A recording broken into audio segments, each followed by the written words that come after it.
អង្គុយរំលឹកគ្រាស្នេហាបងនឹងជីវ៉ាធ្លាប់តែនៅជិនគ្នា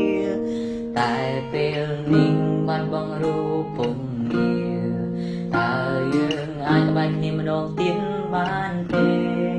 បងនៅតែមិនអាចបំភ្លេចរូបអូនតើរូបងាយស្រួលអូននៅនឹងបងទេ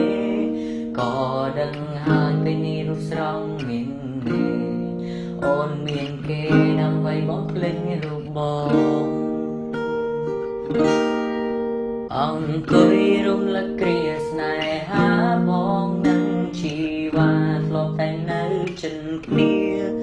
តែពេលនេះបាត់បង់រូបពុំងារតើយើងអាចក្បែរគ្នាម្ដងទៀតបានទេបងនៅតែមិនអាចបំភ្លេចរូបអូនតើរូបងាយស្រួលអូននៅនឹងបងទេក៏ដឹងហើយពេលនេះរូបស្រស់មានអូនមានគេដើម្បីបំភ្លេចរូបបង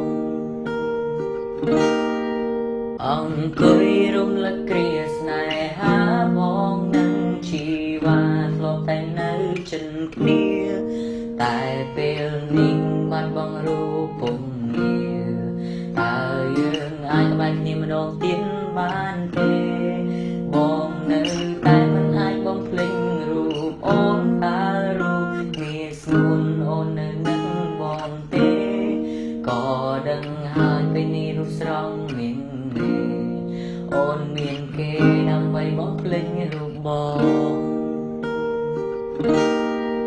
អង្គុយរំលឹកគ្រាស្នេហាបងនឹងជីវ៉ាធ្លាប់តែនៅជិនគ្នាតែពេលនេះបាត់បង់រូបពុំងារ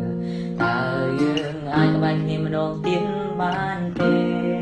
បងនៅតែមិនអាចបំភ្លេចរូបអូនតើរូបងាយស្រួលអូននៅនឹងបងទេ